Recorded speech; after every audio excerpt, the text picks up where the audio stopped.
Hello, welcome to the Big Picture Quick Sketch exercise. This is a great one to start with if you're going to do some of my assignments that I'm demonstrating here for you. This is a drill. It's separating a piece of 12 by 16 arch oil paper into 5 sections with some artist tape. We're doing 4 equalish sections on the top and 1 larger one on the bottom. The idea is that we're going to, in 3 hours, no more, paint 5 different small paintings from life using the limited palette. That's the Zorn palette, Ivory Black, which is working as our blue in this primary color palette, cadmium red, yellow ochre, and titanium white.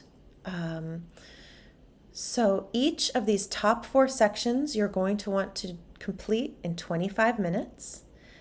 Take breaks in between. It's important to take breaks. When you take breaks, do not look at your painting. Really rest your mind and come back with fresh energy and perspective. Okay, so the steps are that we're going to mix right here, a average dark color. Now, we're going to only be using a dark and a light, 2 values for each object. So even though we see a lot of different values in the form shadow, which is that bottom half of the onion there, and the cast shadow, which is the shadow on the surface the onion is sitting on, we're going to have to choose one average dark color to draw with and then to fill in the shadows. So this is about strategizing and making decisions. If you cannot simplify, it's very difficult to gain accuracy in a painting. You have to start with the big picture, hence the title of this exercise. So I'm looking, if I squint at that onion, from the core shadow, which is that dark band around the belly of the onion, to the bottom, it's dark, right? And I ignore the reflected light, that lighter part of the bottom of the onion that's light reflected from the surface it's sitting on. We only want to think about the big light and dark pattern that most fully describes the form. The reflected light is a complication that we're not interested in this exercise. So, what is the biggest, most obvious pattern of light and dark? That's what we're going for here.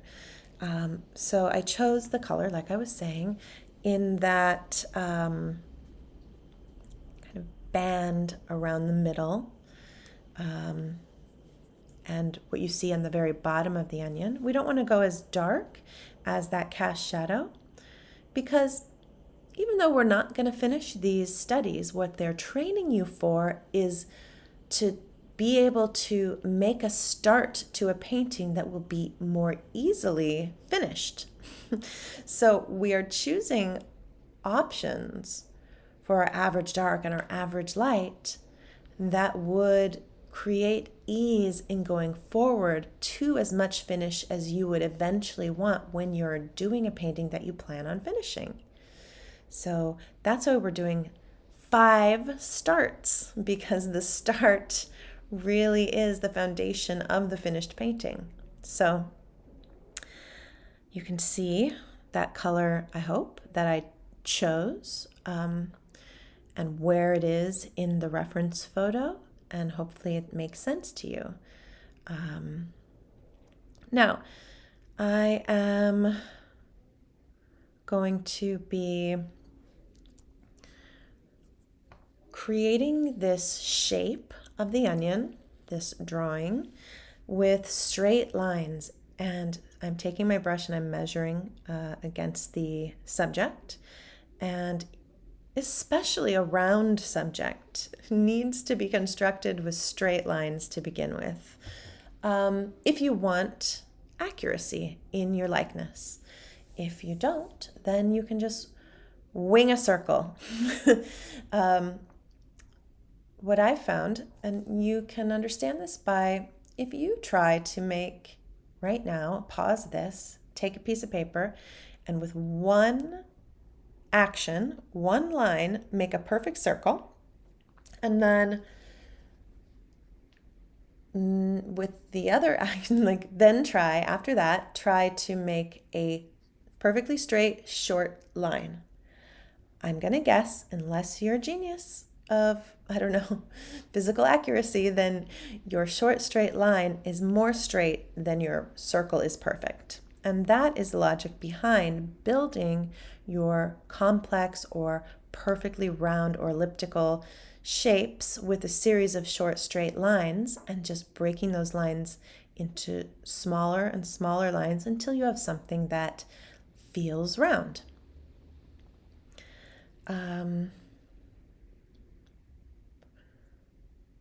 There you go. So you can see that that's what I'm doing here.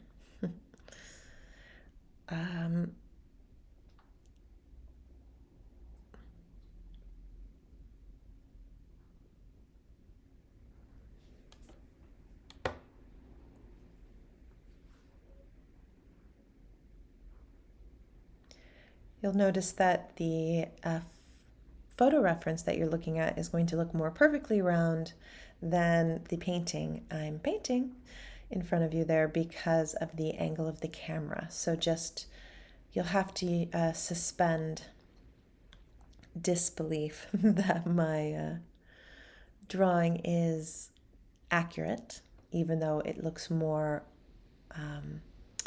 elliptical or oval than the reference photo does.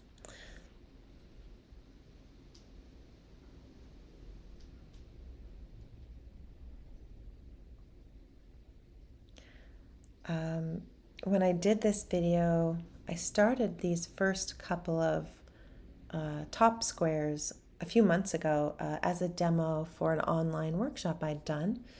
I was just kind of experimenting with doing those. I'm really glad I did it because I learned how to make a video and edit a video, which I think is going to be really fun and useful.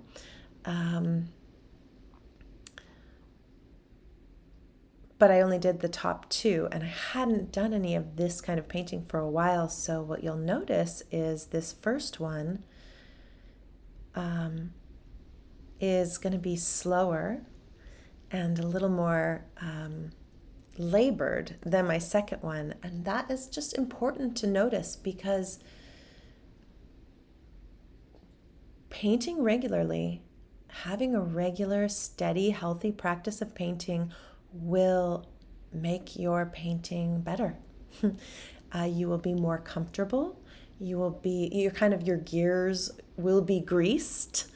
And it won't be so hard to get into it. You won't be doubting yourself as much. You won't kind of forget where you are. So regular painting definitely will increase your success at painting. And I think you'll be able to see that between this first one and the second one, which I go a lot faster on because I'm comfortable and I remember what I'm doing. And then I think we'll find the same thing happens when we get to the third one because there was several months break in between these top two and the last three because I hadn't realized I wanted to make this into a full example video for you guys. And then I did. So I just actually finished this yesterday, which was August 1st, 2022. So there we go. I am correcting. I really do go for accuracy here. Why is it important to get an accurate likeness, right? There's all kinds of, I'm going to do devil's advocate. There's all kinds of shapes of onions. If it looks like an onion, or if it looks good, who cares if it's accurate? Like the onion that we're looking at. And so I would say, morally, I don't care, no one cares, doesn't matter. But it depends on what your goal is. Is your goal to be able to draw and paint a likeness? Let's say, for example, in a portrait. Do you want great drawing skills? Do you want to be a master draftsman / woman / person? Then you should go for likeness, because pushing your sensitivity of observation and recording what you observe is going to make you that draftsperson. I will say that the best subject in which to do that is portraiture. If you don't get the drawing on a tree correct, it still looks like a pretty cool tree. But if you don't get the drawing on a portrait correct, it looks like the monster's face, to quote an illustrator that I knew. So, yeah.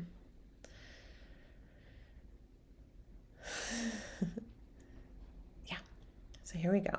I'm working on accuracy. I'm really taking my time. I don't think I actually get this first one in under 25 minutes. But I do recommend that you stick to the 25 minutes. As I'm doing a demo, I wanted you to see the whole process, but for you, if the 25-minute timer goes up and you're not done, drop that brush, because you will learn more from not finishing it and the pain of that. And in the next square, and that's why doing a drill like this where you have 5 opportunities is so cool, because in the next square, you will immediately get more efficient and have a better plan. And 99% of the time, you will not finish the second one.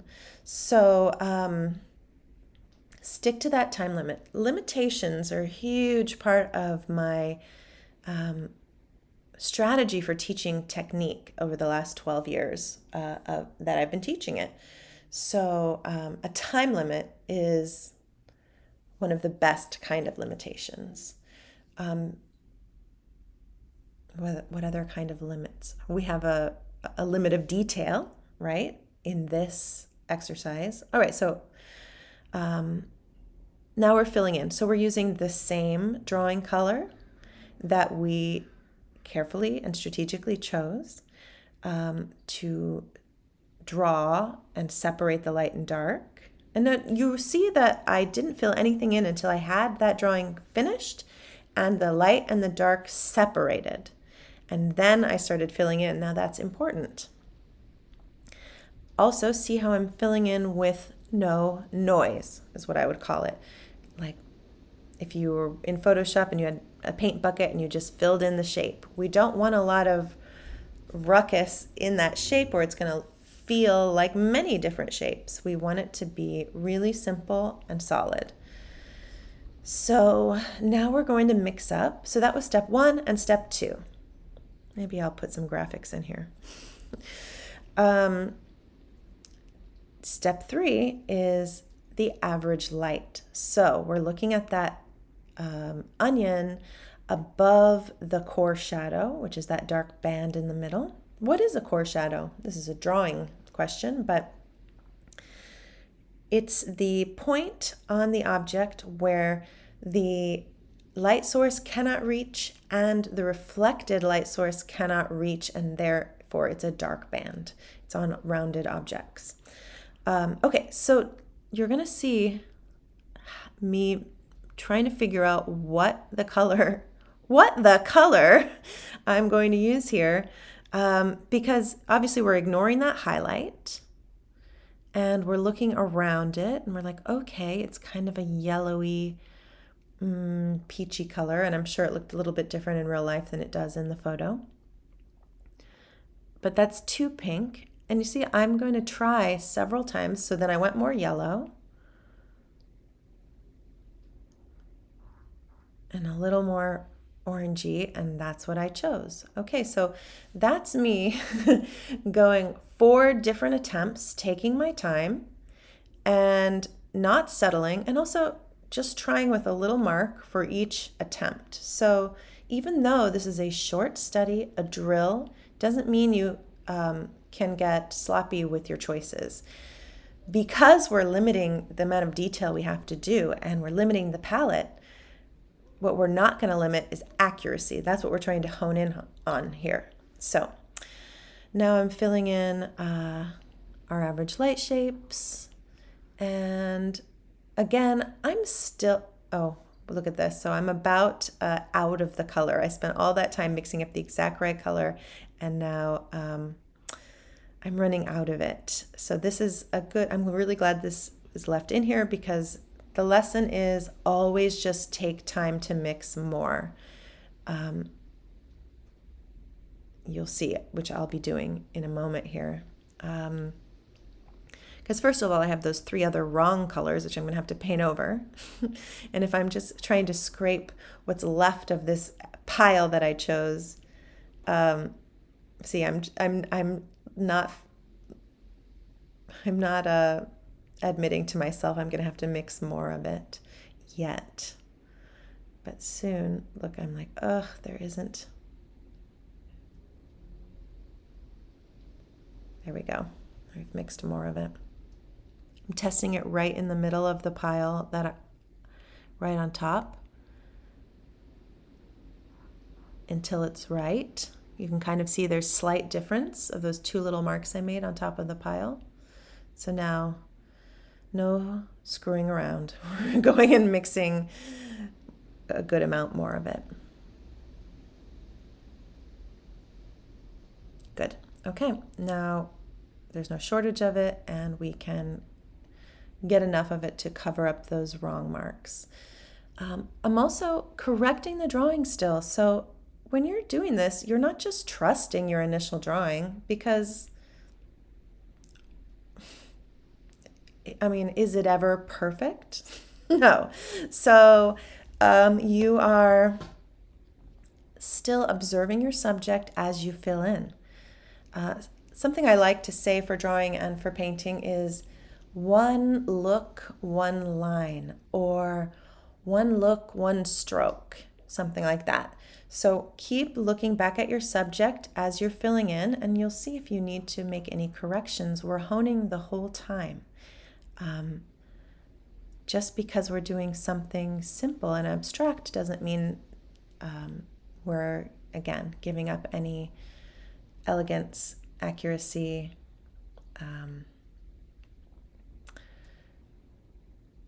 in our design and truth of our subject.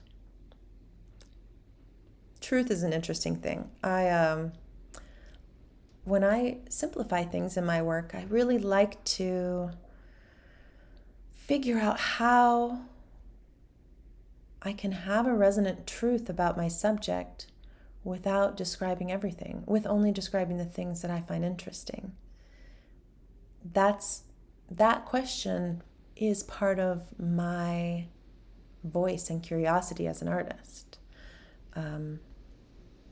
So what questions are you asking and answering in your work? A little bonus creativity coaching for you there. All right, so we filled in our average light and our average dark. And now we're going to do the background. So your background will have 1 or 2 or more color shapes depending on your setup. So think ahead when you're setting up your still life, and if you want it to be easy, then set it up so that there's only 1 color behind your subject.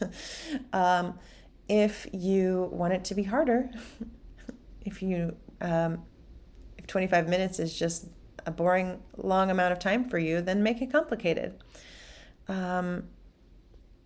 So I'm mixing up a dark background color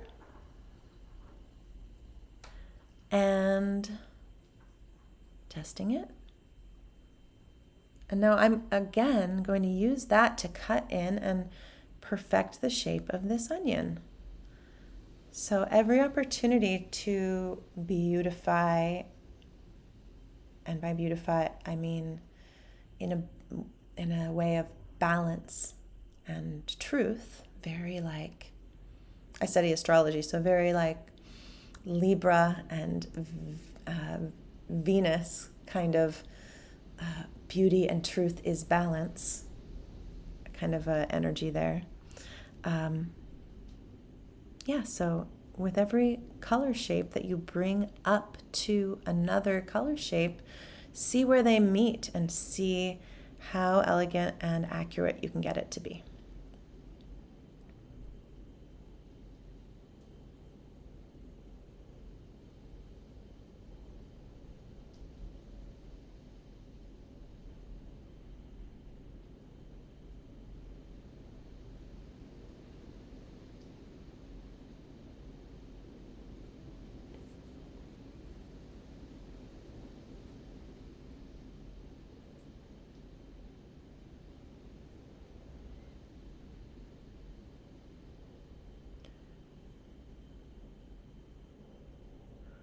I don't know if you notice me mixing this.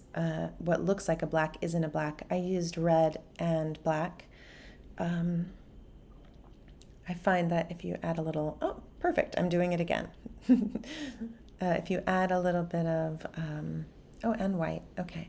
If you add a little bit of color into your black and warmth, it, I don't know, feels deeper, feels like it goes back further. Just a warm dark is kind of more alive than a cool one. Obviously I also see that color there. I'm not just making something up. But I notice just in general, when there is warmth in a dark, you want to make sure you add it. Don't just assume black will do. What was I going to say? Did I tell you to make sure to, when you choose your objects, to make sure that you're choosing objects that can be painted with the Zorn palette? If I didn't, I'm just going to say it again, or even if I did. Now, so if you don't know what can be painted with the Zorn palette, just Google up making a Zorn palette color chart and then take some time to make one. It'll be really helpful for you. Or just look at an image of one and print it out or carry it around on your phone and look around your house. And if the items you're thinking about are hot pink, or hot pink might be able, I don't know, if they're bright, like mustard yellow or aquamarine or cool purple, you're not going to be able to do it. Or if they're like lime green, it's a no-go.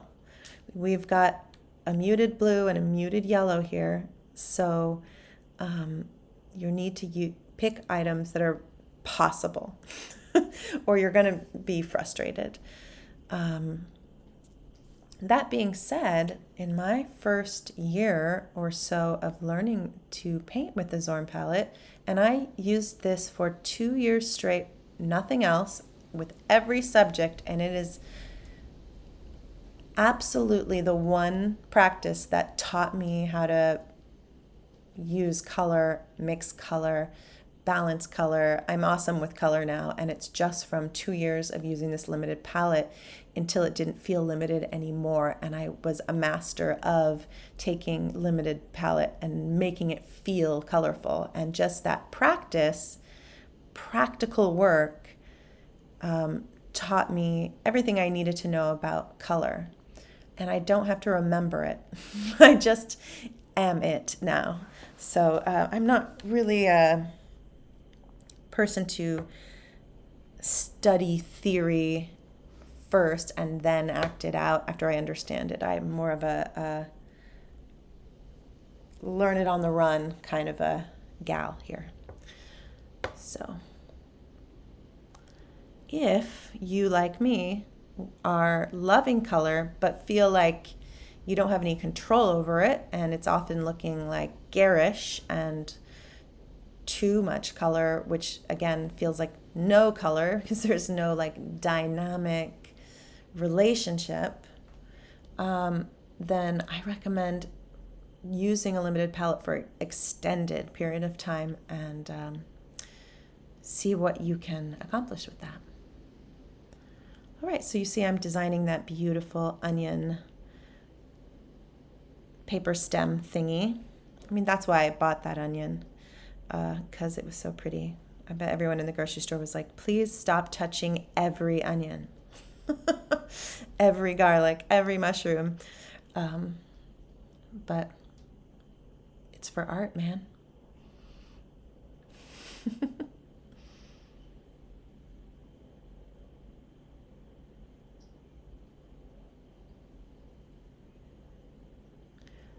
You'll see later on in this, I have an image of every brush having its own color on it.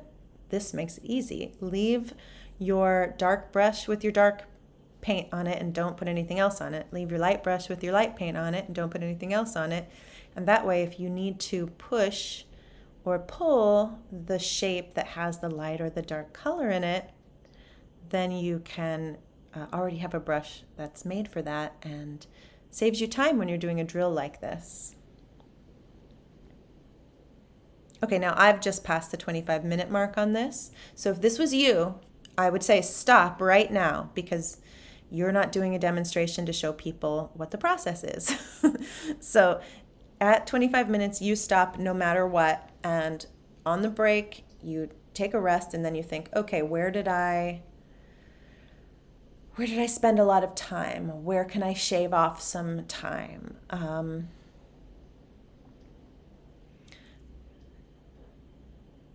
Where did I spend a lot of time? I think with that beautiful onion stem, I don't regret it because it does look beautiful and accurate now, but I think that I maybe could have been more decisive in the beginning. Perhaps I wasted some energy not being fully satisfied with what I had started with and then came back to fix it later. Or I'm just going slow because I haven't done one in a while. And I think that's probably more likely the case. And then in that case, I wouldn't have to change anything. I would just have to accept the fact that I was a slow poke and that my gears were changing as I went to the second attempt. All right. Feeling pleased with that. That looks good. All right. Ooh, we're going to do a different color. So we're mixing up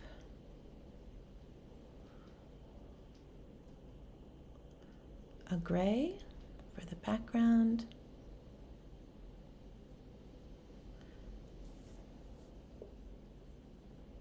Again, carving that shape, using that background color. Ooh, wanting to be very careful with my shapes. This is how much care I put into these things, even though they're simple, right? And they're just studies. Every angle is my baby.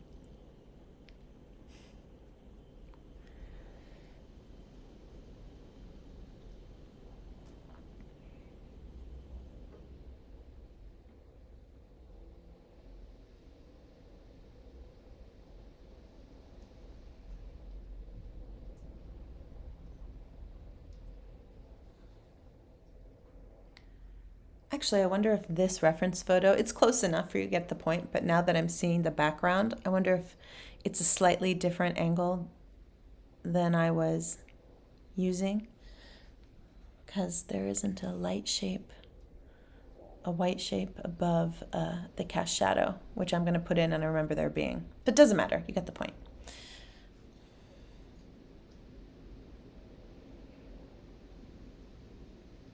I think I'm mixing up shadow color again. Now, I'm not doing this to make it darker. I'm just doing it to make it solid. If it's darkening it, it's not my intention. I'm not trying to complicate the values.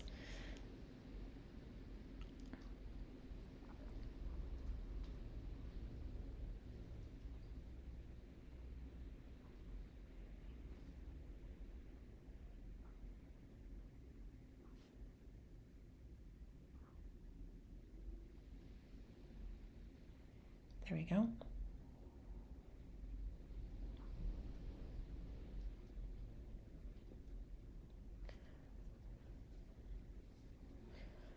Whatever you do, don't wash all the squares with that initial wash, which I don't think I talked about. I'll talk about it on the next one. But you don't want the wash to soak in because it's really helpful for that drawing stage if you need to do any erasing. So we'll talk about that on the next one, if I remember.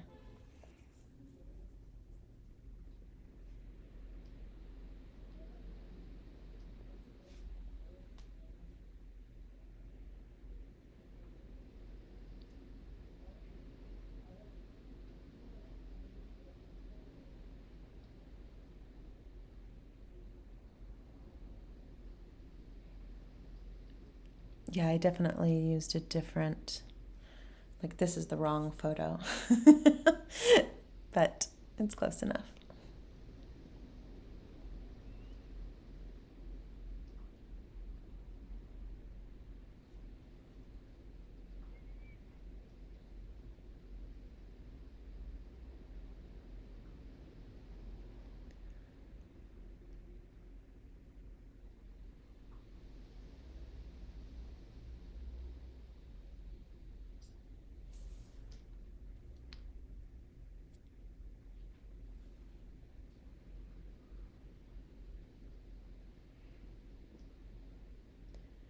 Yeah, I think I was just not as decisive on everything and maybe a little perfectionist. That's why this one's going to take so long.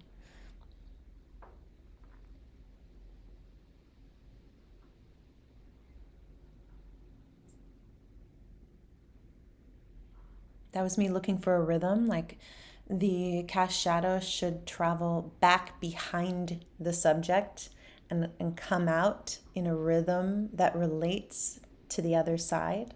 That's what I was doing there.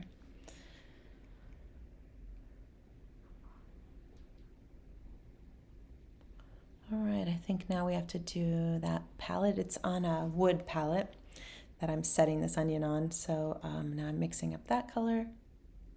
Do I like it? Thinking, nope. There's a lot of different kind of colors on that palette because it's been used to paint, so there's different kind of sections of it. So I'm going to choose one that's best for my composition. That's also what this exercise is about, right? If something has a lot of complication, what can you leave out and what can you promote that will benefit your painting? So I looked around at that surface that the onion's sitting on and I chose something truthful that I did see, but that would also be best for the composition I was painting. Not truthful at the cost of your painting, but not ever a lie either.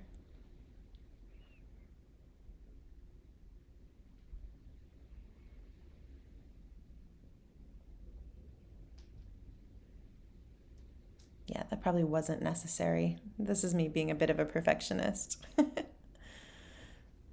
Which is fine. It pays off in long paintings, but it's not really helpful for a drill. But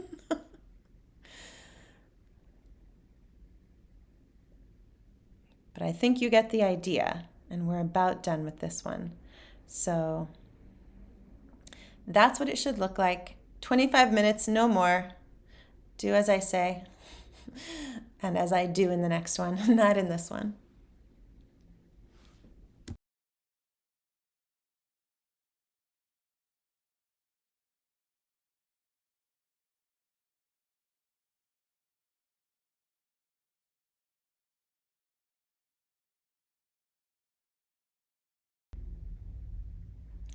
Object 2, a portobello mushroom. So this one's going to be interesting because the colors are very homogeneous. The mushroom and, I was going to talk about this. Okay, so we are using our oil medium, which can be a 50-50-ish, approximately 50-50 terps or odorless mineral spirits and oil, like linseed oil. Or you can use that lavender spike oil. I think that's what I'm using here because a student gave it to me like several years ago and I still have some. And I was like, oh, this works. I can just use this.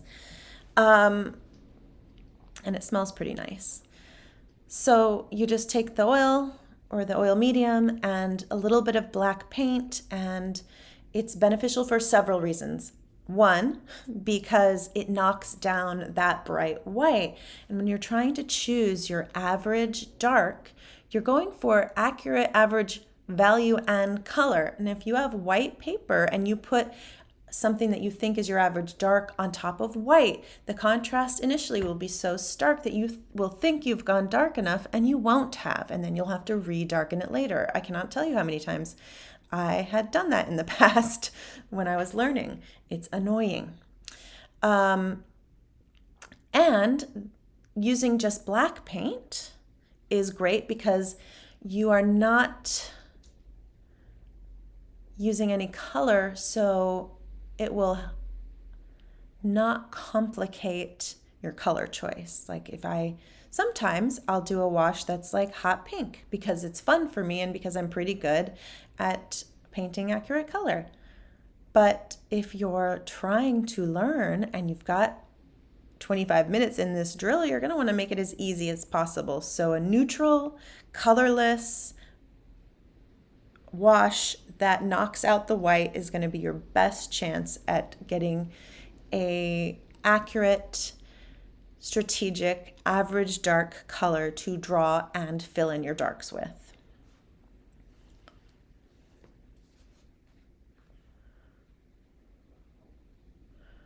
You see, it took me a while. So all you can do is kind of guess. You're like, what am I seeing here? Is it like if you look at that side of the mushroom, it kind of looks kind of browny purpley in the shadow. So I started with that, but then I didn't like it. And so I ended up with something more greenish. There isn't one right answer, and who knows how different people see color differently. What we're trying to do is not come up with one absolute truth for all, like the Lord of the Rings here. We are trying to figure out where we want to go individually with this painting and how we see color accurate to us, and what strategy will help us follow that trajectory. So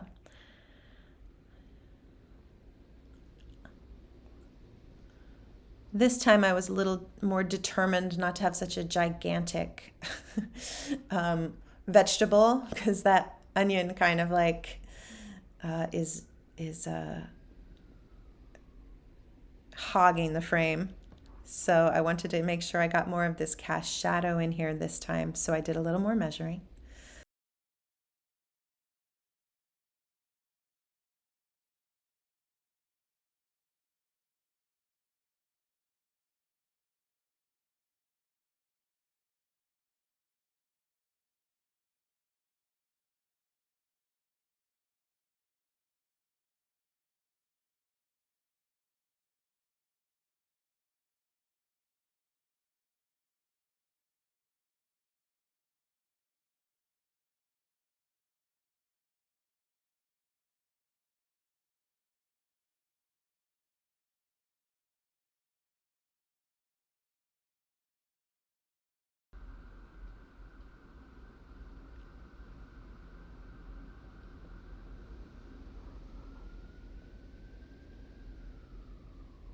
Shifting that color. More information I'm getting down, the more I'm thinking, okay, maybe it did need to warm up a little bit. Probably as I was looking at that shadow and thinking it's really dark.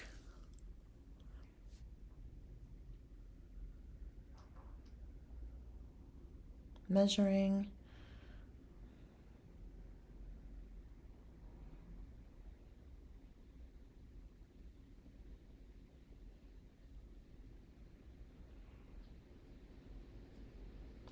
again, I want to reiterate the importance in step 1 of we're drawing out the shapes, separating the light and dark, and not, I repeat, not, I repeat, do not, I repeat, never fill in before you have the entire thing mapped out and the darks and the lights separated. Your composition is set, your drawing is accurate, and then you're going to do step 2, which is filling in the dark shapes. Don't fill in as you go. And I can hear some of you saying, while you're doing it, she said not to, but I can't tell what it looks like because I'm so used to doing that I have to fill in the darks as I go because that is what makes sense to me. Well, if you can tell, I've heard that excuse from hundreds of students. You're outside your comfort zone. Stay there. That's where you learn. Do something uncomfortable. If your method worked perfectly for you, then you wouldn't be watching this, probably. Unless you're just watching it because it's fun for you and you're already awesome at drawing, in which case, forgive me, I'm wrong.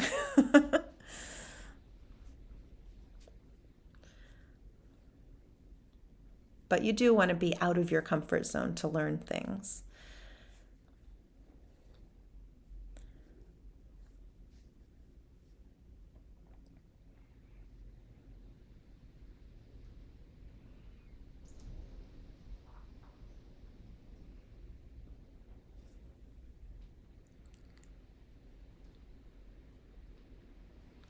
Well, I think you've got the eraser brush there. So I call that drawing brush my pencil brush. And then this is the eraser brush. It's what I used to wash the paper. So it's just basically got the oil medium on it and not turp because we don't want to wash the oil off the paper because that is like the lubricant that's allowing us to erase. So you just put a little more of that oil medium and you keep cleaning off that brush because you don't want it to have paint on it. And then you can, it's more like scrubbing and pushing the lines rather than getting rid of them. You're kind of nudging them to where you want them to be. Eraser brush is more like a pushing of the line or a nudging brush. Oh, and that's why you don't want to, I don't know if I said this, so forgive me if I'm saying it again, but that's why you don't want to wash all of the segments of this assignment at one time because you want that oil to not have soaked into the paper yet. This is very thirsty paper. So just do them right before you are going to paint on them. Otherwise, if you did the last one already, by the time you got to it, it would be dry and you wouldn't be able to do any corrections with that eraser brush.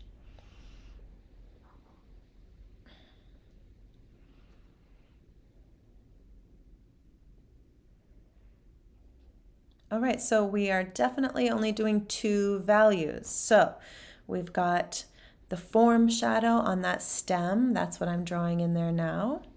We've got the cast shadow on the gills where the stem is casting a shadow on the gills, and then where the lip of the mushroom on the right there is casting a shadow in the bowl of the gills. And then we have the form shadow on the outside of the mushroom and the cast shadow on the surface the mushroom sitting on. That's all our dark. And even though the light side of the stem is a much different value than the light shape in the bowl of the mushroom on the gills, they're still going to be married together as the light. Because the logic is not only about values that are close to each other being merged into one of the two, light and dark. Now that's part of the strategy you can use, but it's also about what choice describes the form. So if it's in the light, but its local color is much lighter than another part of the object which local color is darker, but it's also in the light. The fact that they're both in the light means that they're going to be depicted in this type of study as one value. That's essential. You cannot have more than 2 values on your object, light and dark, and that's it. It's having to make these choices that is making you smart as a painter. It's having to make these hard decisions. And you'll know if you chose something that does not describe the form well, because when you start filling in, your form will start to look confusing. And that's okay.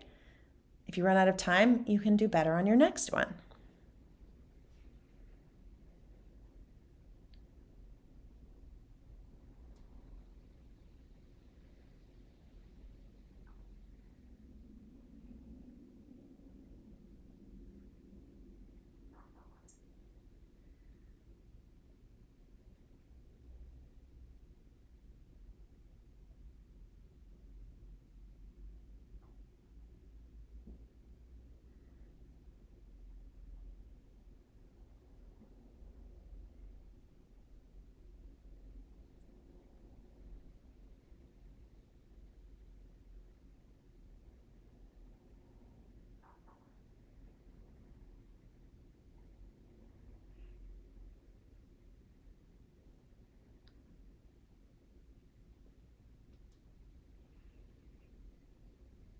Squinting, squinting to see where I'm going to end this form shadow.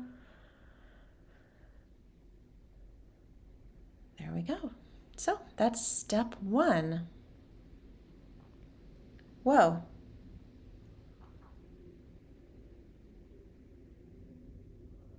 Well, I guess that's okay. I don't know what happened to me filling in step 2.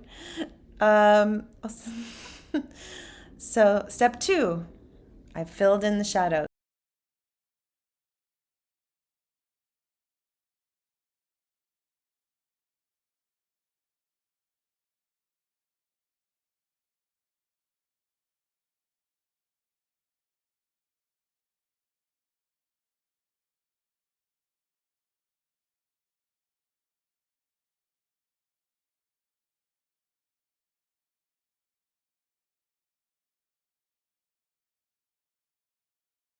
So now we're mixing an average light for the mushroom.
Right? Again, not mindlessly filling in, but observing and perfecting the shapes. You guys get that point yet? We're observing and perfecting the shapes.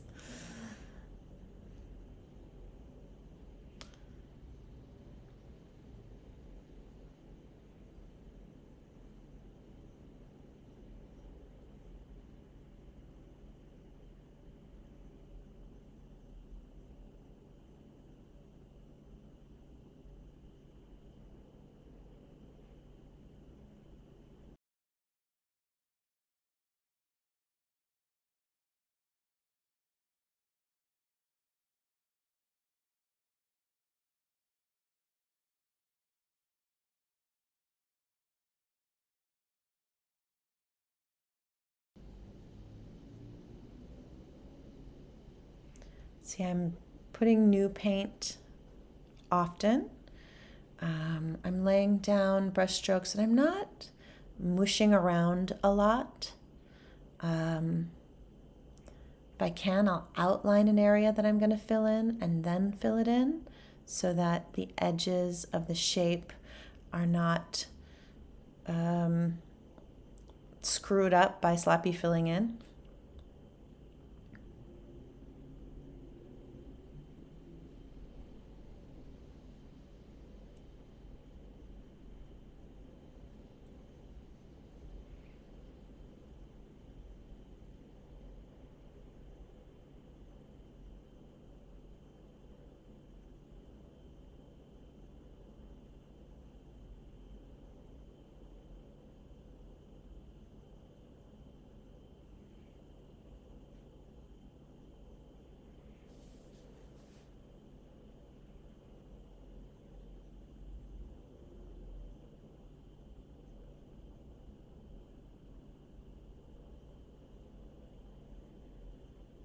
Okay.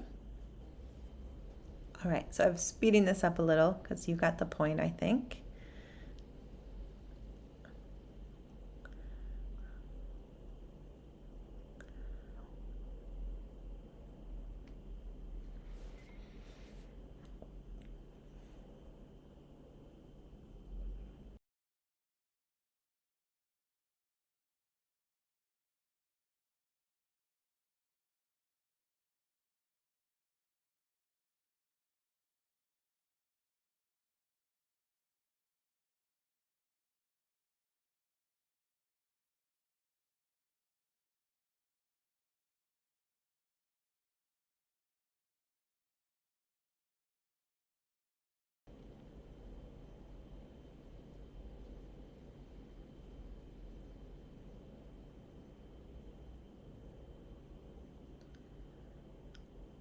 All right, now we need to do background colors. So we're gonna have to mix up something for the palette. So it's looking kind of purpley compared to the mushroom. It's yellow on the right side and purple on the left side, if you can see. So I'm like, okay, what would be the best choice? Probably something more purple because the mushroom's kind of a yellowy gray, right? So a complement would maybe be a smart way to lean, yellow and purple being complements.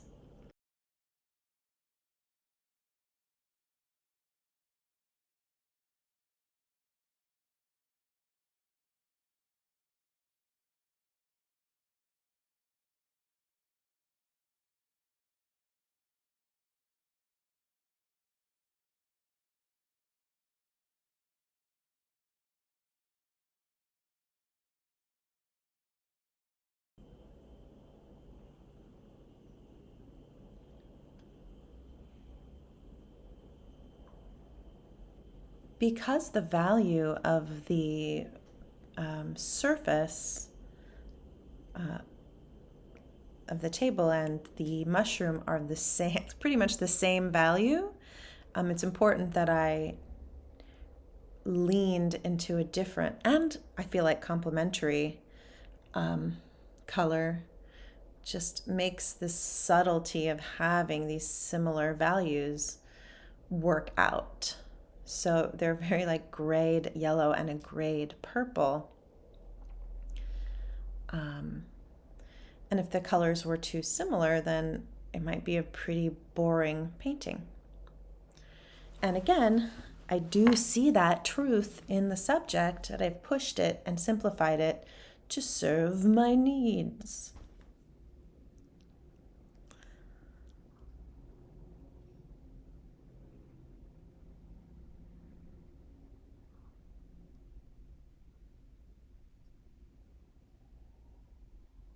Yeah, you can really tell if you look at that top of the mushroom to the left of the stem where I kind of got rid of the drawing line and you squint your eyes, the colors and values kind of meld together. If you're not squinting, you can kind of see the difference because of the color change. And then a nice blue. Now, if you want blue, you need to have a clean brush and use just black and white. Nothing else can be in it. That's important with this palette. If you want a pure color, you've got to have a clean, clean mixture.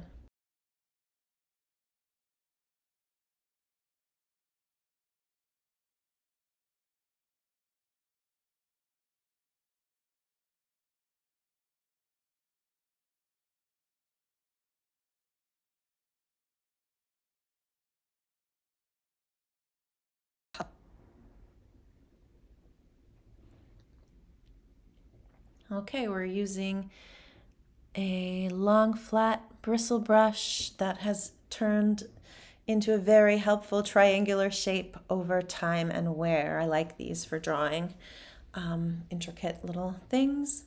And a painting this size is intricate to me because I don't like painting this small usually. All right, so we're picking an average dark color.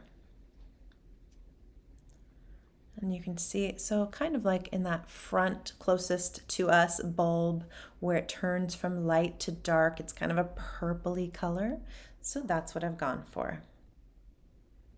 Why would you not go for something very dark? Well, like the cast shadow. Well, let's say we were going to finish this, right? Which is, we're trying to make choices that would enable us to finish paintings with ease later, right? We're training ourselves for that.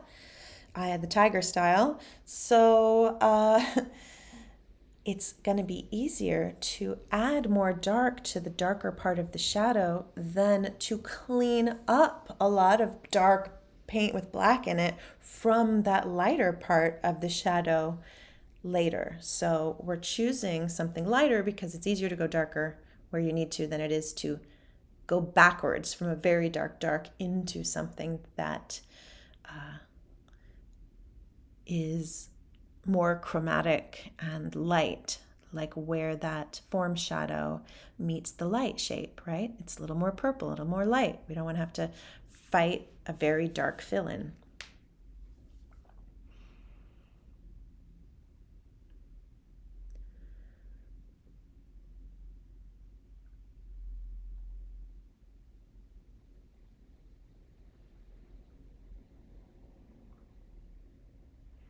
Now, you don't have to do vegetables. They're just earthy tones, easy with the Zorn palette. But go ahead and be creative. I definitely got bored of painting wine glasses and fake grapes in art school, or silver goblets or teapots or persimmons or whatever. I just happened to go to the grocery store and pick up these on my way to the studio. But choose something that interests you. Absolutely. It's impossible to maintain the level of presence and focus and agency that you need to have in order to do a skilled task like painting if you're not interested.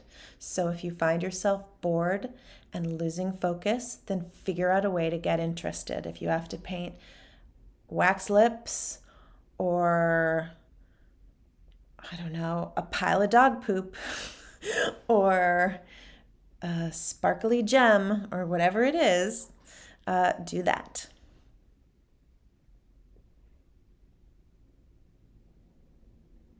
Yeah, I don't think vegetables really turn me on either, but doing a task for you guys does. So there's more than one way to get interested in your subject.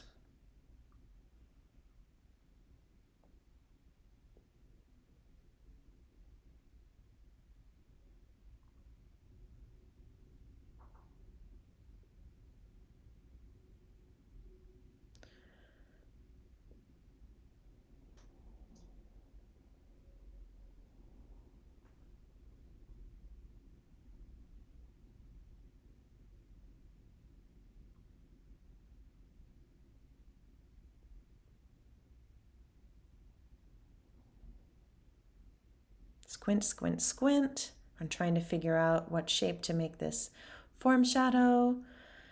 If you're not squinting, you're seeing so much detail, so much nuance, so many different variations of edges. Where do you do it? So just squint, simplify it. Even now, as I'm looking at the photograph, I'm remembering how less simple it looked when I was painting it than it does in this teeny photograph that I can see in the frame. So squint, squint, squint, squint, squint. What is squinting? Squinting is blurring your vision so that the details and the nuances disappear. What will happen is if you have middle values, right, they will scurry over either to the light or the dark. So if you have a value that you're looking at and you're like, is that part of the light or is that part of the dark? Then you squint your eyes and I'm telling you, it'll scurry over to one side or the other. And that's really helpful for this exercise, as you are only allowed to have two values, light and dark, nothing more.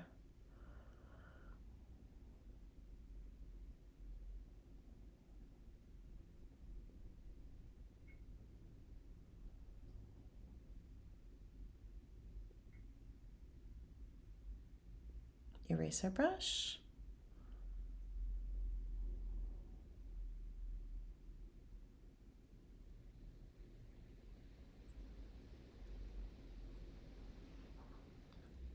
For this one, I tried to make the camera angle less tilted so the drawing would be less oblong, but because you see close-up of my nostril, I'm going to change back to the more tilted point of view for the next one.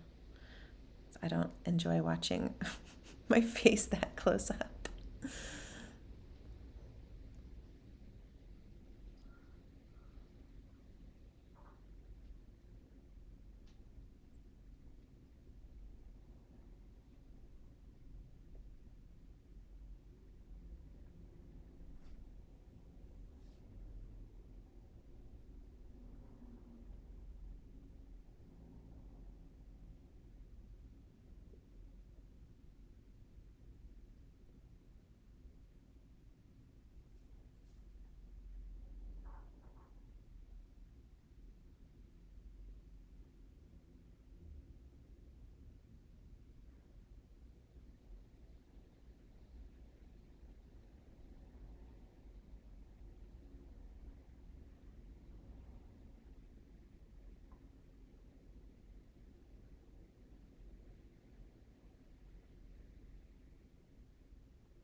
Really using that eraser brush, perfecting it up.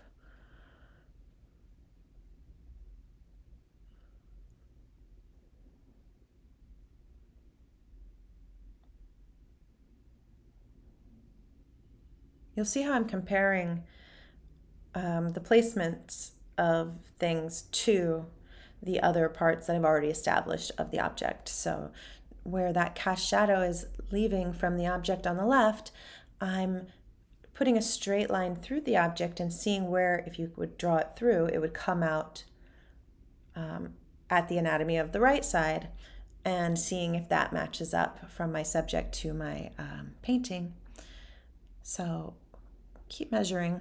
Your measurement is always correct. Almost 100% of the time, you'll think, you're like, something's wrong here. I'll measure, and you'll measure and be like, what? It can't be that low. It is. It is. You have lost objectivity, my friend. Your measurement is correct. Your assumptions and zoom inedness is not.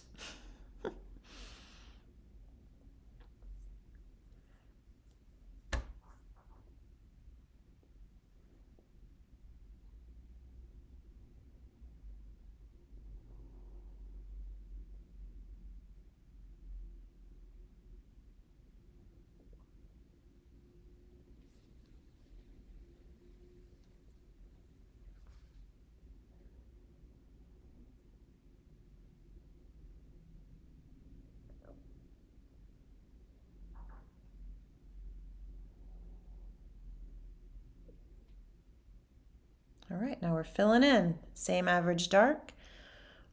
Let's say, for argument's sake, you start filling in and you find that your average dark does not look as accurate as you thought your choice was. Once you're filling in, adjust it. It's fine. You only know when you know. And when you know, you might as well do something about it instead of ignoring it and pretending that you were right the whole time when it's obvious you were wrong. So if you know, fix it immediately. Don't ever wait to fix something. You'll never get to it, and you will be making decisions off of the inaccuracy the whole time. So you'll be compounding the thing that you are waiting to fix, and you'll have 1,000 more things to fix. So if you notice something's wrong, fix it immediately. I still like my color here. I'm just saying, because I have definitely had the other happen before. All right. Now we're going to mix up the average light. So I started with the blue because that white of the garlic on the light side looks kind of bluish to me, but it does look pretty yellow up at the top of the stem. So I was kind of going back between blue and yellow. We've got something kind of cool and greenish. Because if you compare it blue-wise to those primed panels that are in the back, in the top left part, middle left part, it's definitely more yellow than those. Those feel more blue. So it's good I didn't go with that first choice of something really blue.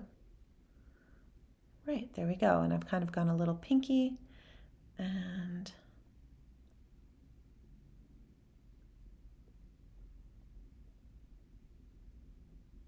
a compromise between all of the nuanced color I'm seeing in the light side.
All right.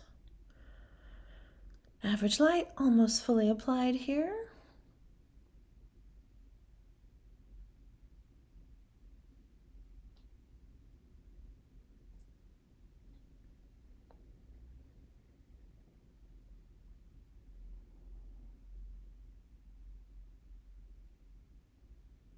I don't know what I was looking at. Is the camera still on? It better still be on. That's what I was thinking.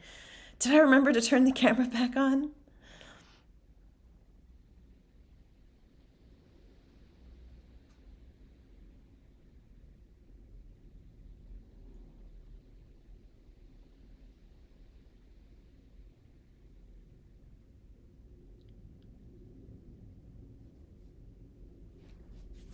All right, now we're going to mix up the palette color. Because I've sped things up, this is still a 3-hour project, a 3-hour set of drills. So you need 3 hours to do it, 25 minutes on each of the top 4, and the remainder of the time on the bottom section, which will be combining 2 or 3 items from your top squares into a combined composition and upping that complication level, which you'll see in a moment.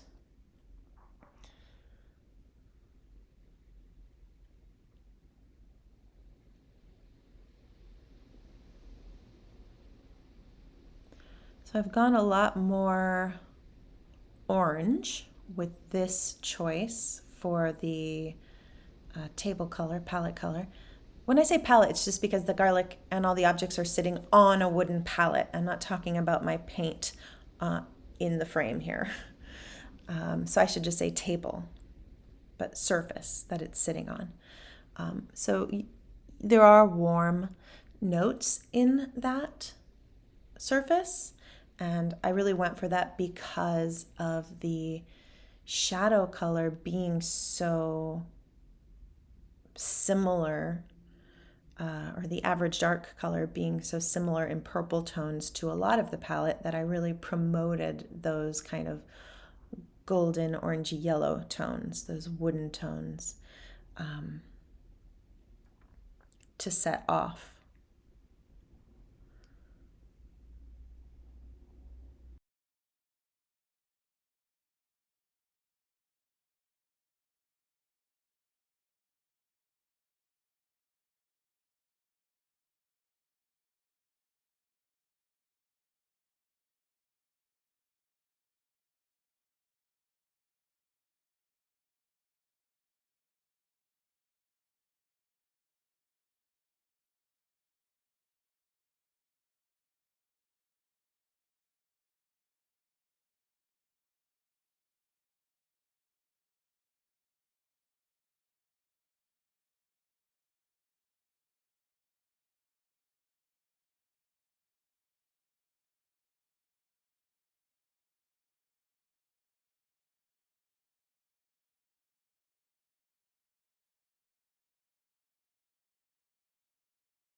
These little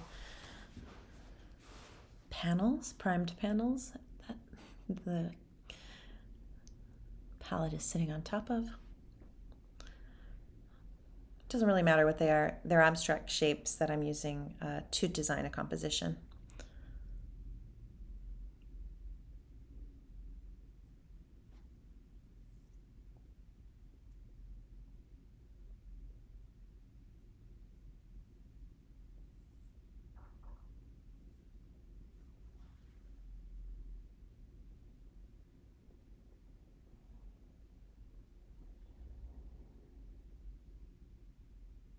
Straightening out that edge. Yeah, I had it too much at an angle.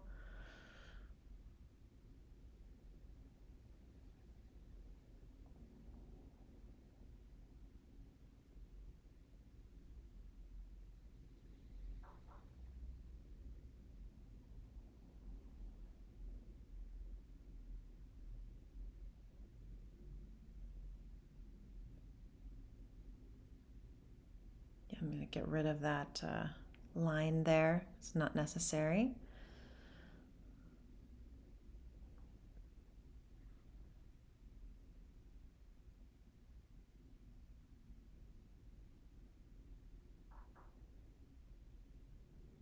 All right, and now the last color shape.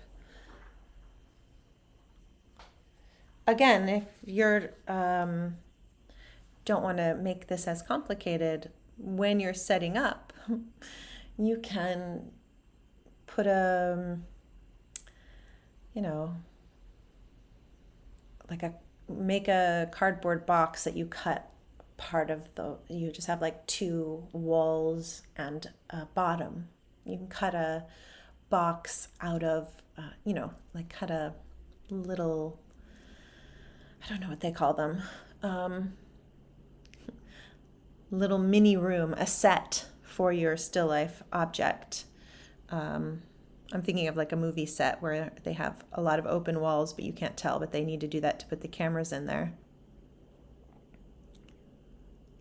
That there was just a lot of paint, and if I tried to bring that black down into thick, like light blue paint, it was going to be a mess. So I used the palette knife to scrape off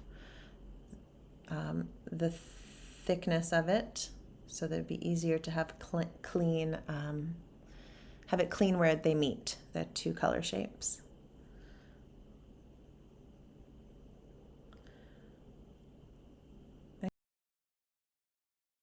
Again, you see I'm outlining an area and then filling it in so that when I do that quick fill in, I'm not going close to the other shapes.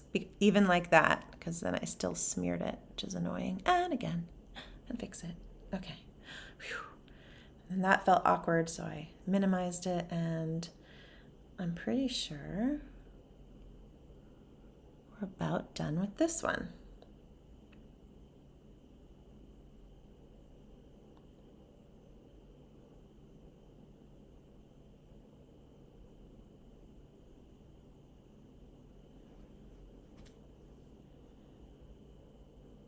Almost.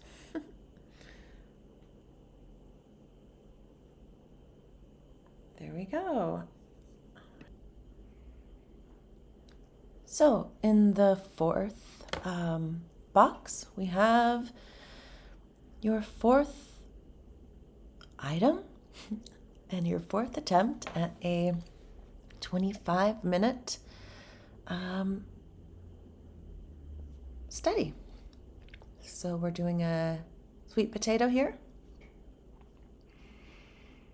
I accidentally used some of that pile of black that had the red in it. You can tell it's a little rosy on the right side there for my wash.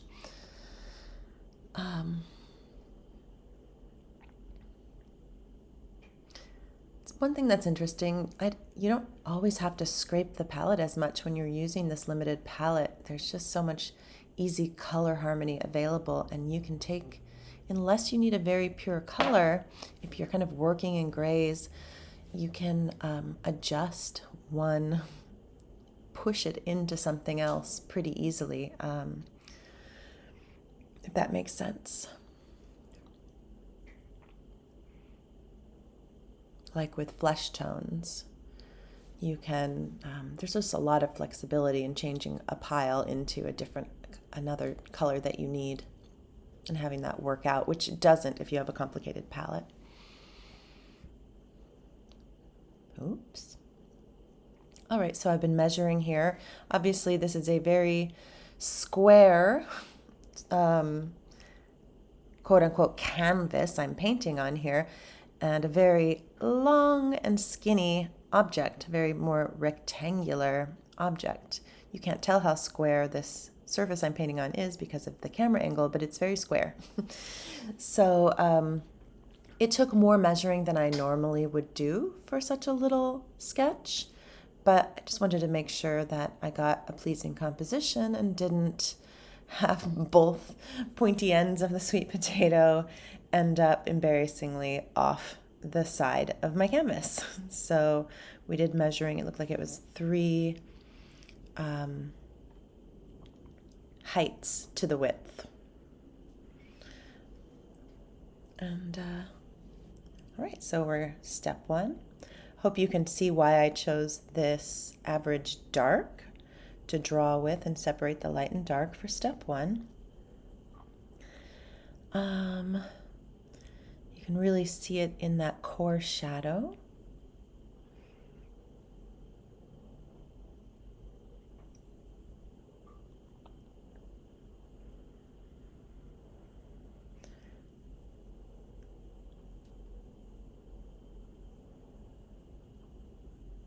We still went off of the page a little bit, but I'm always okay with that. I can usually make it work if I get pretty close. I'd rather do something interesting than start over to make it perfect. Unless perfect's important for that in particular painting.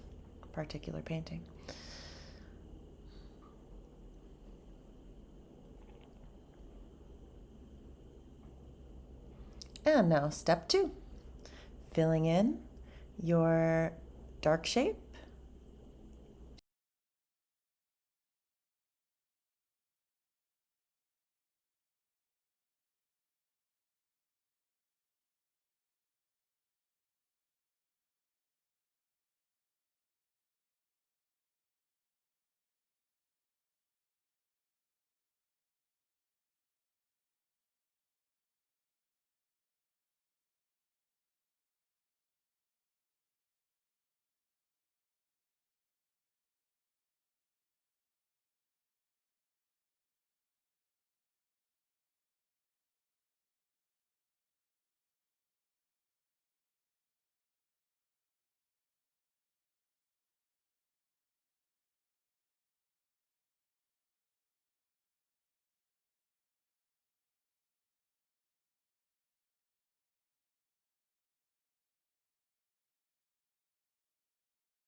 This is my step 3, filling in the average light.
Okay, we're mixing up kind of khaki color for what is my crinkled up apron that's lying on the table in the background here, because it's an interesting shape. So I'm using it in the composition, simplifying it a bit, kind of like a keyhole shape, right?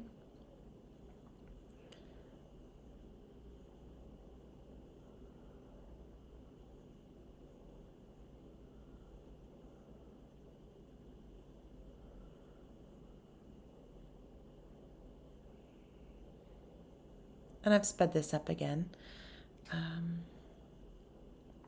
So again, let me know if you guys mind that.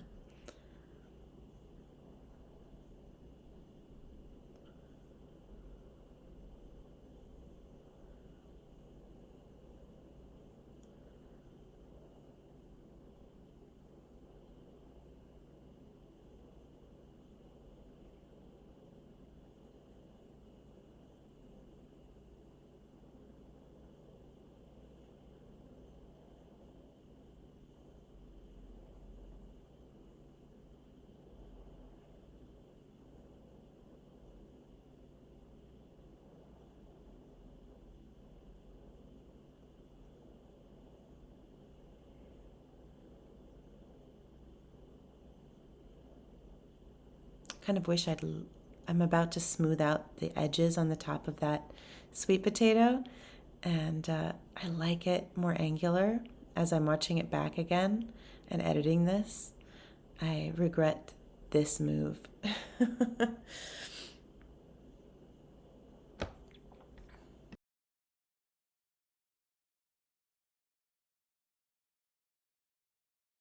Item each.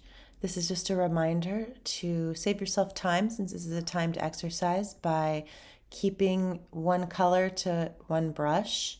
A little more brushes to wash at the end, but easier. And now we're going to do the final section. And I'm showing you how I do my paper towels. Don't bunch them up. Fold them in fours here, and that way you can fold them back, unfold them, and fold them in many different directions and get a lot more use out of them. All right, the combination for the remainder of the 3 hours. So whatever's left in your 3 hours, that's how long you have to do this. If you've done a good job and done 25 minutes and not gone over on the other ones, then it should be plenty of time.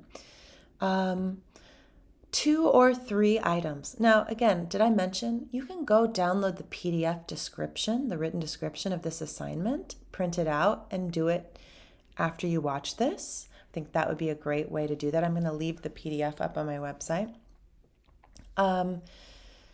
So you can take 2 or 3 items from the top, not 3 different items, because you want to be able to use the knowledge. I was measuring that whole time. I was wondering, should I edit that out? But I've been saying brilliant things, so I will just leave it. Okay, so you want to use the knowledge that you've gained by painting all four of those items one time already. So would be a waste of your efforts to pick new items. So 2 or 3 is fine, and it's going to add a level of complication to our simplifying and strategizing and decision making, because we have 3 items of 3 different local colors. That's just the color they are: yellow, white, and pink, right? So what do we choose for an average dark, right? There's 3 different average dark options. So I went with, originally here, I was thinking I was going to switch and do 3 different average darks, because that's your option. You can choose one that will be a deeper compromise, because one choice cannot at all fit all 3 items in a satisfying way. But it will make the process of doing step 1 easier than having to switch back and forth 3 different colors while you're doing it. And remember to do that. That sounds like a headache. So I decided I first mixed up the average dark for the sweet potato, and then was just like, oh, I'm just going to use it for everything. But I think I do end up adjusting it before I fill in. So yeah, you'll see me like going back and forth and trying to figure out what is the most economical choice for each of these steps, each of these color choices, each of these value choices.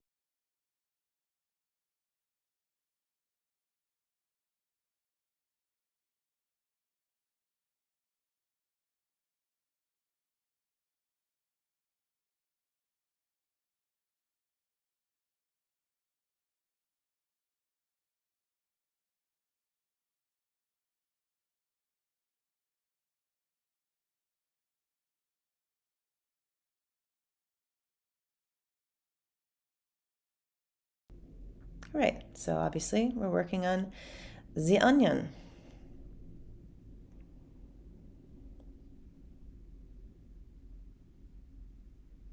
Eraser brush. Didn't really erase it, but told myself that wasn't the line I wanted.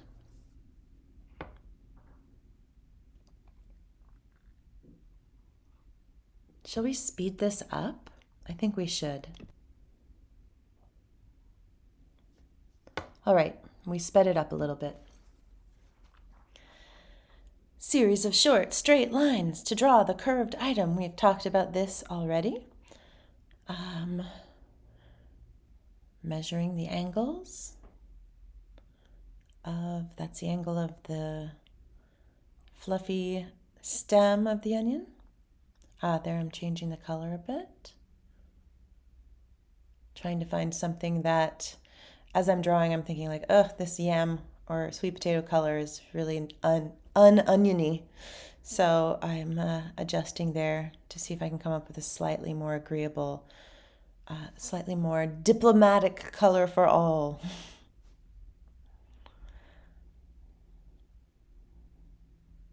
Just has a little more yellow in it.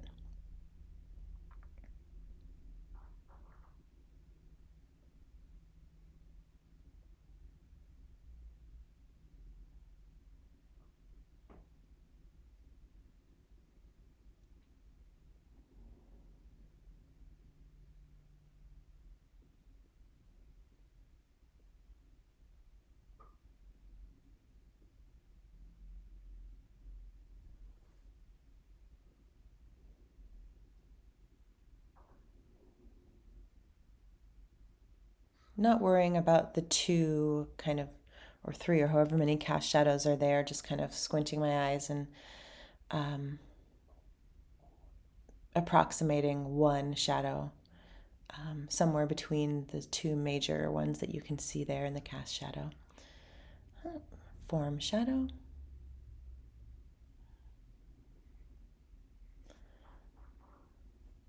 And I don't separate with the bottom of the onion. Again, as I was saying in the last one, if a shadow shape touches a shadow shape, it becomes one big shadow shape. It's the system of shadows.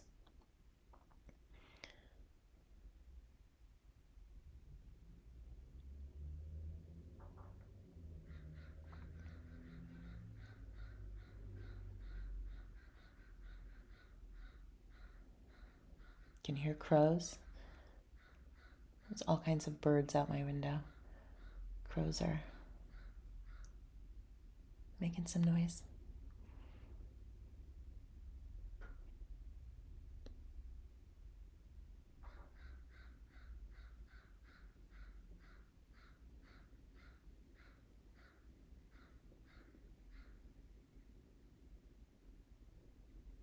And though I didn't think of this while I was doing it, it might look like I'm drawing on that form shadow. I'm drawing the where the paper peels off, but I'm not. I'm kind of drawing what I see when I squint for where the light shape and the dark shape meet.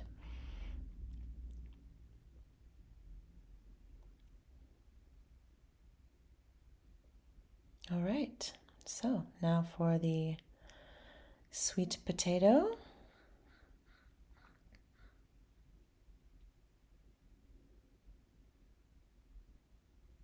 Now we'll be obviously measuring these landmarks of the potato through the onion.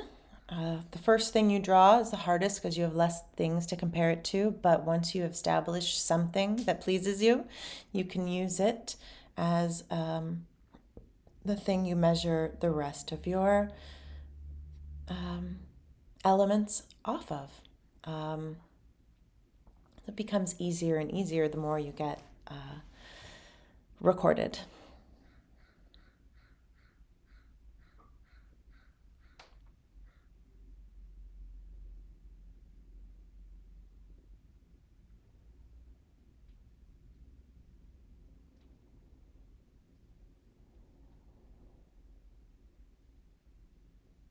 Eraser brush, pencil brush.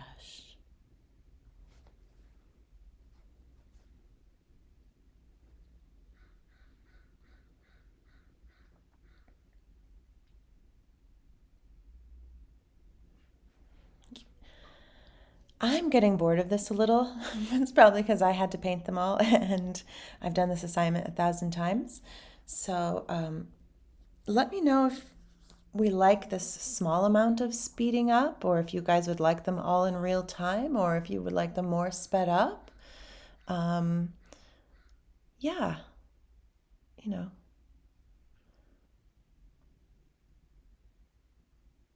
It's like when I've been saying things for so long as a teacher that I sometimes forget some important things to say because they seem so obvious, and other times I'll over explain something that is obvious because I don't know where everyone's coming from and what will be helpful to all in the group. And I suppose not one thing will be, right? Everyone's coming from a different background of experience.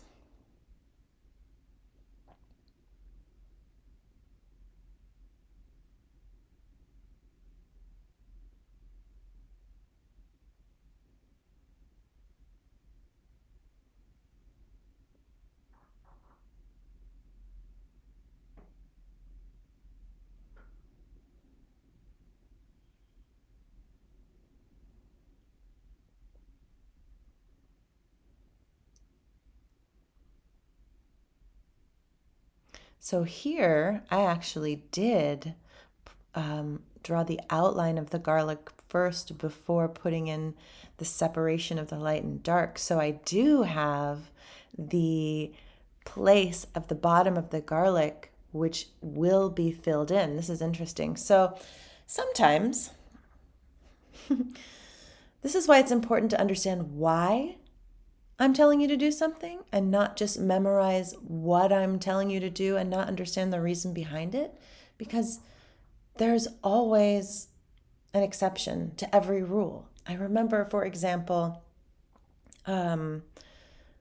having a teacher tell me never to use black. I mean, that's such a really lazy absolute. The reason is that it's easy to get muddy color if you don't understand how to use black. But the fix is a pretty easy explanation. And I use black in every single painting now.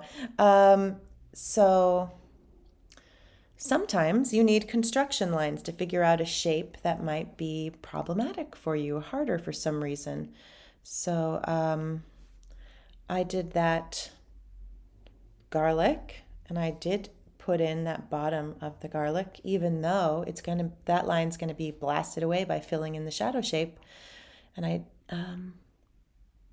when I do put that cast shadow in, which I'm gonna get to about right now, because I'm kind of drawing the garlic and the sweet potato at once instead of doing them separately. That's probably also why I didn't do that in the same way as I did the onion, because I'm kind of drawing these two shapes together.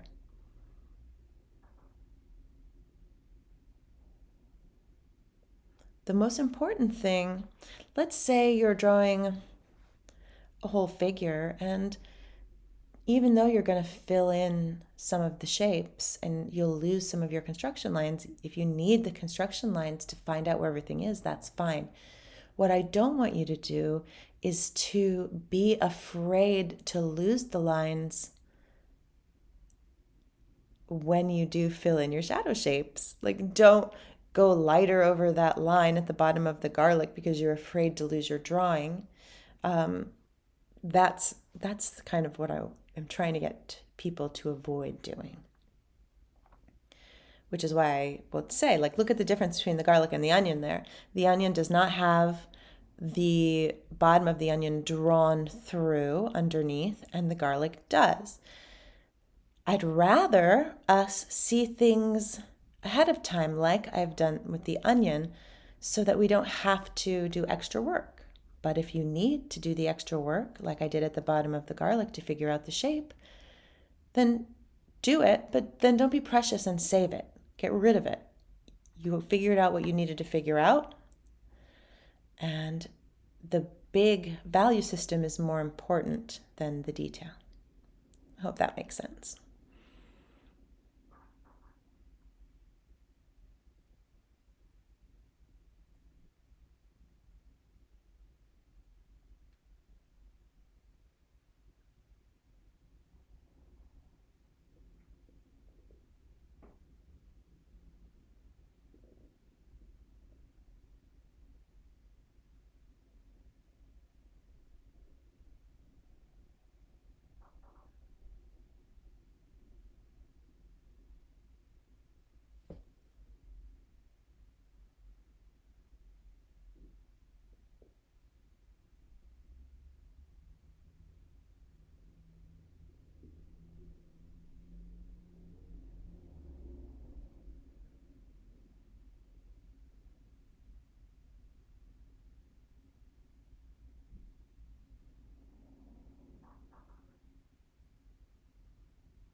And probably here I'm going like, am I going to fill in the garlic and the onion with this sweet potato average dark color?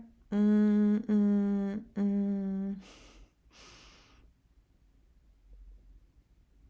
pretty sure I do.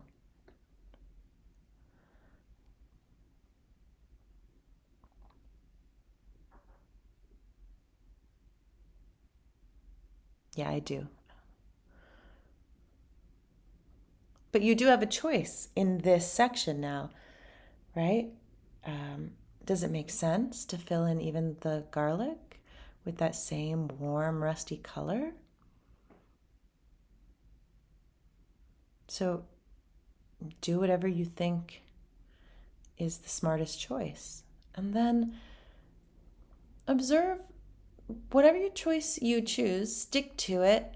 And when you finish, observe, was that successful? Did I accomplish what I wanted to accomplish? Is that an elegant solution? If not, then take notes.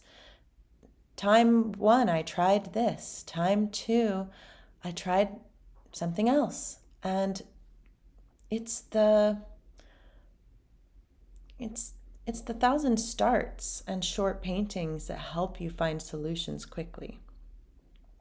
Right, there we are. Blasting out that line. That's just me wiping paint off my brush so I can spread it around, by the way.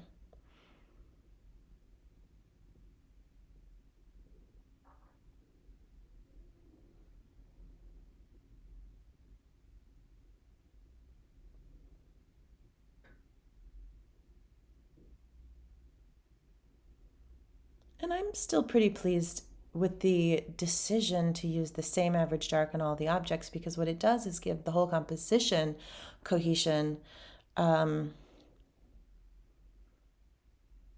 simplicity, economy. And I like that. With a short painting, you don't have time to do a lot of nuance. So kind of a rule that I've found is the more you describe, the more you have to describe. The more detail you put in, the more you have to bring everything else up to detail. The more nuance, the more nuance. So, I mean, have you noticed that in a painting where everything's looking good and then you decide to go for finish in one area and then nothing looks good that used to look good? It's because you've brought the painting into another dimension where the former value system is no longer the fashion. And you have to now bring everything else up to that last move you made. It's really maddening. Sometimes I will just bring that last move back down again rather than having to change everything else.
All right, so almost done with step 2 here.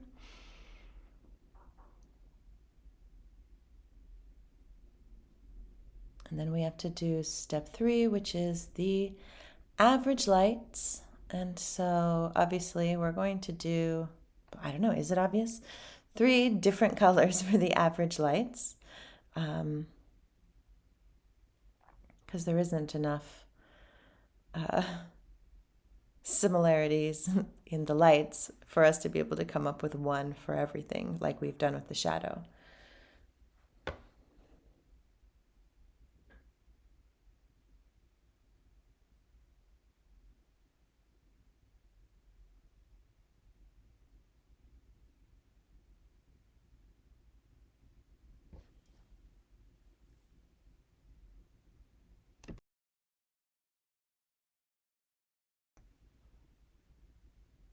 All right, so I've sped this up a little bit.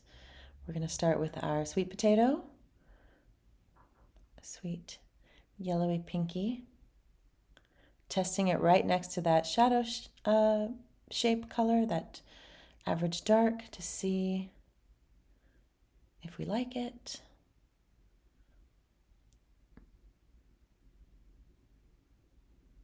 And often I will go for something like that I see near the core shadow where the form is turning, where there's a little more chroma and a little darker value, because the strategy for me being that if I was to finish this, starting with something darker and more chromatic is logical, because as you work towards the lightest lights and the highlight, you're adding more white and thus you're getting cooler. So starting with darker and warmer and moving towards the highlight, which is the thicker paint, with the lighter and cooler paint, means that you won't have to go back and forth a lot. You're going in one linear direction, time-wise. So it may look pinker, like lighter pink, but I know there are those notes of that rich, more ruby color in there, or salmon color, or whatever color that is. And so I would start with that fill-in and then work on top of that to go lighter if I were to finish it. So that's why I'm choosing that shade for my average light of the sweet potato. Next is the onion.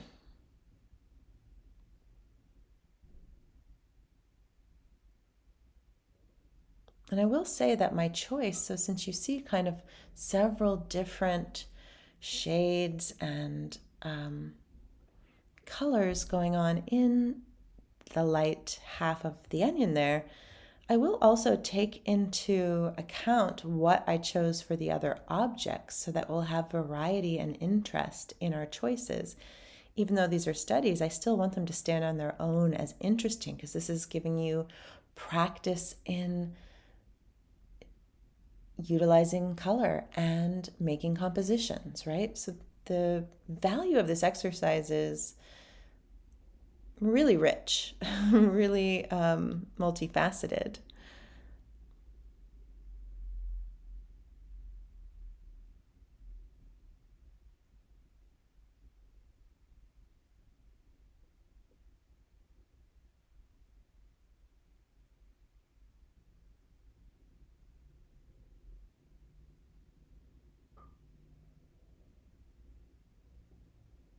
And I like that color. That tracks as I'm looking up at the photo reference. Feels like an onion color.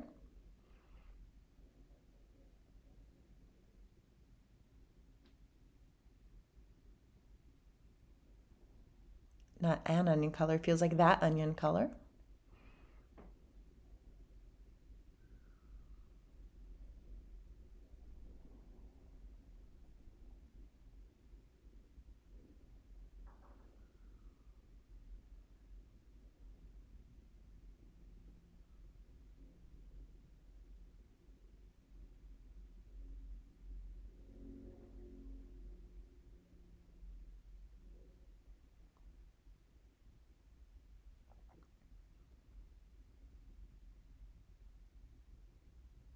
All right, and now the garlic, the average light for the garlic.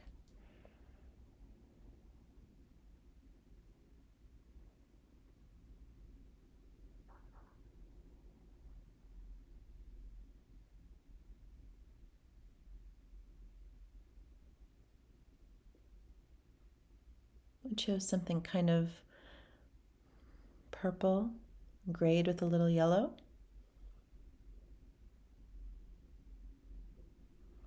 So whenever I'm painting whites, I am always trying to name the number one influence on that white as I see it. So a purple white, a yellow white, a blue white, a green white, an orange white, whatever.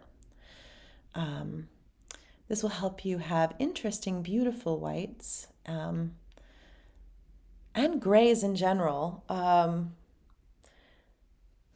If you are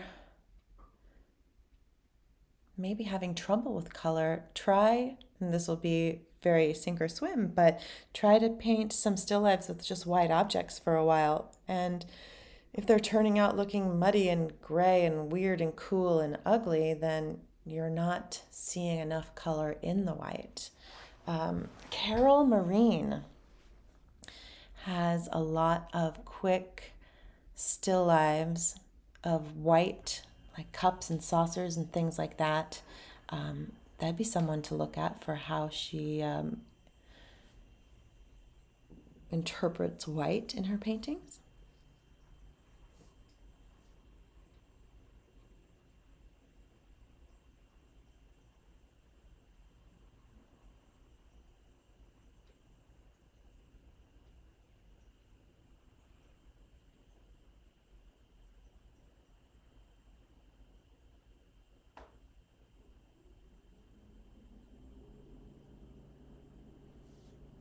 don't actually really like that composition of the shape of that shadow, like coming down from the stem. It looks kind of ugly. I'm glad I didn't have to do a long painting of this garlic. Not that I would ever, well, maybe, never say never, but I'm not usually doing long, elaborate paintings of garlics. Okay, so here what I'm thinking is like, oh, I just mixed up that gray for the palette that this still life is sitting on, and it's the paper. Can I just leave the paper?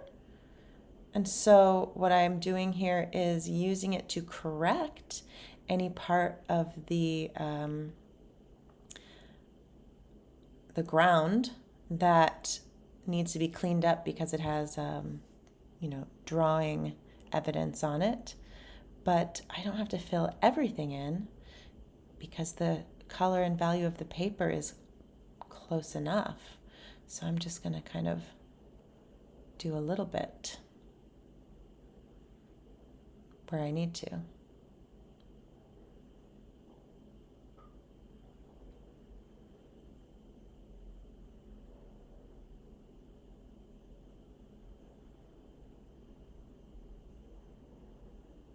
And that we don't need that line. If you're looking up there and squinting, they kind of marry into each other.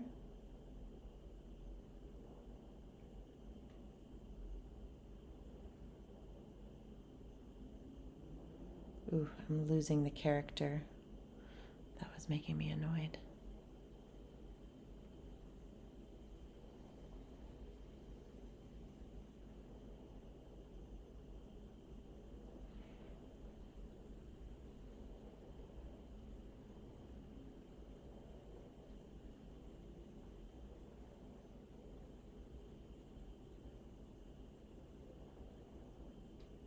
All right, so utilized the luck of the draw there and just the color and value of that paper for most of that surface. And I'm going to have a little more fun at the end of this where I'm using some of these shapes in the background to make a design. I don't have to really show you that that's an aluminum easel, but it's an interesting cross shape that adds some kind of movement and interest in the background, and it's there. So take some of the truth.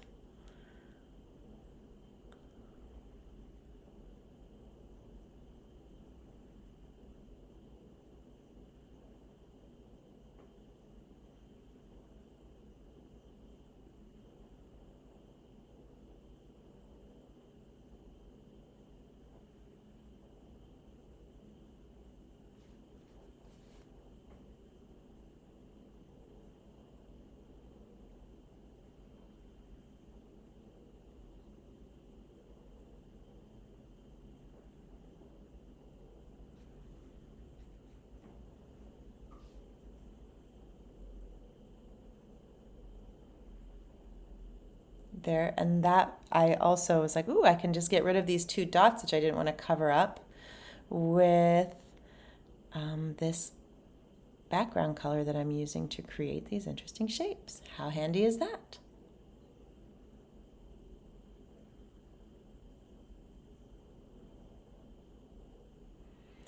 Then there are little bits of something green. It's like my coverall thingies, and there's a green painting on the right, which I didn't put in because I'd already put in something dark, but that's what I'm about to do next, just like float a little green shape in there to finish off the composition. And when you want to make green with the Zorn palette, it's just yellow ochre with a little bit of black. It's the greenest you can get. If it's not green enough, then put some pure cad red next to it, and if it's not green enough, then you're out of luck.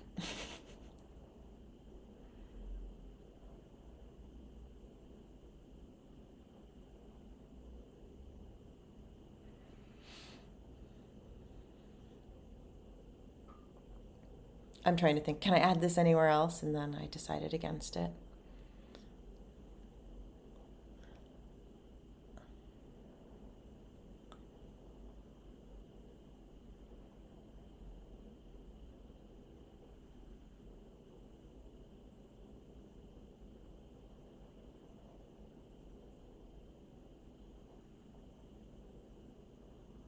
Those finishing touches.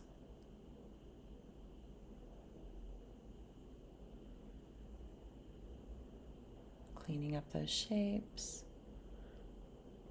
Letting that break through.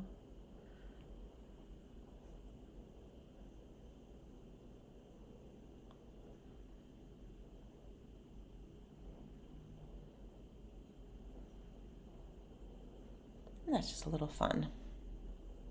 Doesn't really matter what it is.